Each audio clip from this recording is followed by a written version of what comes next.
à l'intérieur. Wow. C'est très philosophique, mais c'est très profond. C'est très important. J'ai été frappé par cette phrase-là. C'est-à-dire qu'avant que nous puissions casser ce qui nous appartient, c'est-à-dire ce que nous prétendons aimer parce que nous avons cassé au nom de l'amour que nous prétendons avoir pour le Congo, vérifions si dans ce cœur-là, nous-mêmes, nous ne nous trouvons pas déjà. Et que donc, en cassant ou en brisant ce cœur-là, on va se briser soi-même. Donc, en sciant la branche sur laquelle nous sommes assis, nous risquons encore nous-mêmes d'en faire les frais et d'en payer les conséquences. Alors, est-ce que ce n'est pas finalement cette oisiveté qui frappe la jeunesse suite peut-être au chômage, qui finalement envoie cette dernière à commettre des actes, des révoltes? Là, le gouvernement doit faire un travail capital. Vous savez, c'est ce qui manque même aux Occidentaux quelquefois, et je ne fais pas ici l'apologie du terrorisme, mais c'est la vérité. On n'arrive toujours pas, en fait, à comprendre les choses, à mesurer le coefficient émotionnel de ce que la jeunesse peut avoir comme perception. Pour ce qui concerne le terrorisme, c'est vis-à-vis du sacré, de la liberté de culte de Mahomet, etc. Et on les appelle aujourd'hui des fanatiques, alors que c'est quelquefois l'énergie du désespoir et l'exacerbation des frustrations. Et ici, en République démocratique du Congo, c'est le besoin pour les jeunes Congolais de travailler, de manger, de se vêtir décemment. Le minimum. Les jeunes ne demandent pas le ciel et la terre.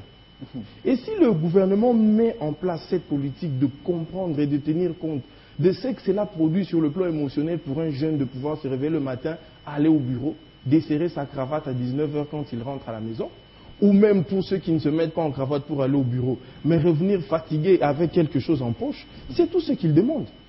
Donc si on comprend ces choses-là et qu'on joue sur ce coefficient émotionnel, vous verrez que même la cote de popularité des dirigeants va monter. Ils vont vous adopter et ils vont vous aimer. Se faire aimer, ce n'est pas magique.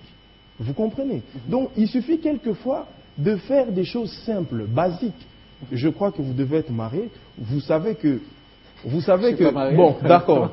D'accord. Mais vous savez que quelquefois, avec la femme, ça ne demande pas trop. Les petites attentions. C'est exactement la même chose avec cette jeunesse ici. Alors, donc vous l'êtes non, ça c'est ma vie privée. Oui, donc voilà.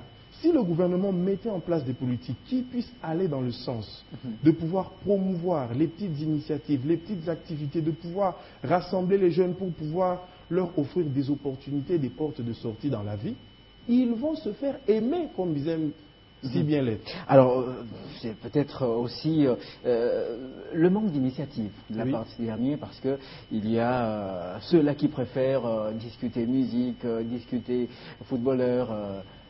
Vous savez, si vous allez dans les églises, malheureusement, vous n'êtes pas Dieu et qu'on vous ouvre les oreilles. Mais je suis chrétien. Ok.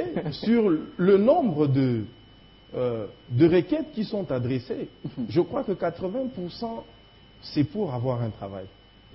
Si vous allez dans les cybercafés, vous verrez que dans chaque ordinateur, je peux vous parier qu'il y a au moins un CV saisi là-bas. Ou une demande d'emploi. Certainement. Ah oui. Cela traduit quoi? Il y a la volonté de travailler. Vous comprenez? Mais c'est simplement un système catalyseur, un système de pouvoir en fait faire comprendre à cette jeunesse-là qu'au jour d'aujourd'hui, les véritables enjeux qui se posent à nous, nous imposent. Vous comprenez? On doit être astreint à pouvoir pas seulement attendre que l'on puisse en fait nous apporter de l'emploi, mais nous sommes capables nous-mêmes en tant que jeunes de créer de l'emploi. Vous comprenez? Parce que les petites initiatives que chacun peut avoir de gauche à droite, parce que croyez-moi, chacun fait quand même quelque chose. On appelle ça se débrouiller ici en République démocratique du Congo. Donc, le problème c'est quoi? Il faut qu'il y ait, justement parlant de citoyenneté, faire prendre conscience à ces jeunes-là que ce que vous faites aujourd'hui, si vous y mettez du sérieux, de la discipline, si vous ne gaspillez pas votre argent avec 4 copines et dans les débits de boissons, et que vous y mettez de la discipline, et que vous établissez même des états financiers, quoique petite soit votre activité, demain vous allez émerger, vous serez grand.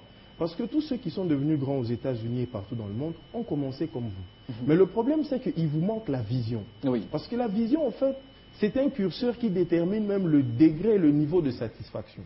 Si vous ne visez aucun objectif, vous ne serez capable de ne vous satisfaire de rien. C'est-à-dire que ayez les lots, c'est bon, nazui, lobby ayez mouké, nazui, lobby ayez belé, donc vous naviguez à vue. Mais si vous avez des objectifs précis, vous êtes capable de dire que je n'ai pas encore atteint mon objectif. Je n'ai pas encore suffisamment utilisé mon potentiel. Je n'ai pas encore suffisamment réalisé ce que je dois faire. Et ça vous motive chaque jour quand vous vous levez le matin. Donc c'est juste à ce niveau-là qu'il faut travailler. Parce que le gouvernement a mis en place des initiatives.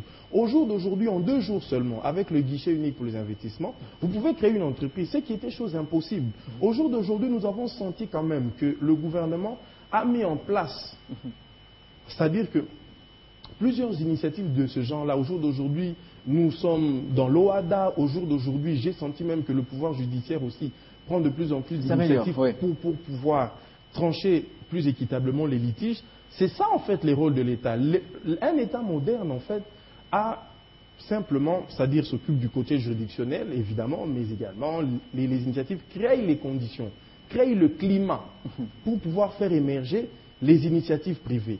Tranche les litiges, tout ça pour garantir une certaine harmonie. Vous comprenez? Mais l'initiative incombe et revient d'abord à tous les acteurs, particulièrement les privés.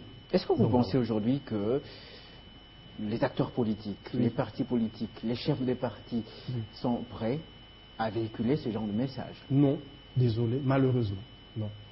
Vous savez, je suis sidéré, je suis quelquefois chiffonné, quoique je ne suis pas aussi émotif que ça, mais voilà une chose qui m'émeut particulièrement. C'est l'attitude de notre classe politique. On dort, alors que les autres, eux, ne dorment pas. Les discours politiques et politiciens se réduisent aux individus dans notre pays. Se réduisent, en fait, à « oh, toi que je m'y mette ». Se réduisent à « oh, voilà, tel veut faire ceci, tel a dit cela, tel… » Moi, je trouve ça exécrable. C'est pour ça que vous me verrez très rarement dans les débats. Je ne suis… Parce que j'estime sincèrement que l'on n'a pas encore pris la pleine mesure de tous les enjeux qui se posent à notre pays. Permettez-moi que j'y revienne. Parce qu'au jour d'aujourd'hui, cher ami, si on n'est pas capable de comprendre que, en se déchirant, en étant incapable de reconnaître les bienfaits et les prouesses de l'autre, tout simplement parce qu'il n'est pas de mon obédience politique, en refusant de voir ce qui saute aux yeux, tout simplement parce qu'on est mu par une méchanceté et par le fait que ceux qui n'en disent, les gens vont dire que voilà. Vous comprenez? C'est trop bas. Et donc, notre classe, là je ne fais aucune distinction. Je mets tout le monde dans le même sac, parce que nous parlons du Congo. Alors, si notre classe politique arrivait à un moment donné à comprendre que ces jeunes gens et ce Congo que nous prétendons aimer, parce que là encore il y a un problème. Aimer, ça devient un concept, aimer le Congo, ça devient un concept tellement vague et vaste qui laisse libre cours à toutes sortes d'interprétations qu'on veut. Parce qu'au nom de l'amour du Congo, on saccage quand même le Congo qu'on aime. Et au nom de l'amour du Congo, on est accusé de vouloir mettre en place des manœuvres dilatoires, chose qui peut-être est fausse. Mais voilà, on veut faire ceci pour prolonger. Voilà, donc chacun a en fait son type d'amour pour le Congo et c'est pour ça que je n'aime pas verser dans ce débat-là.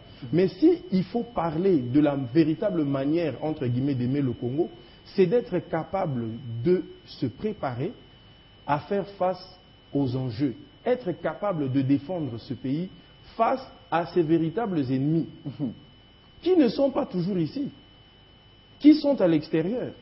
Ceux qui nous en veulent vraiment ne sont pas ici. Parce qu'il y a quand même quelque part, quand je parle avec ces gens, une certaine volonté, évidemment mal placée, de vouloir aider ce pays. Mais la bonne manière d'aider ce pays, c'est d'abord d'identifier les véritables enjeux, les véritables adversaires. Oui.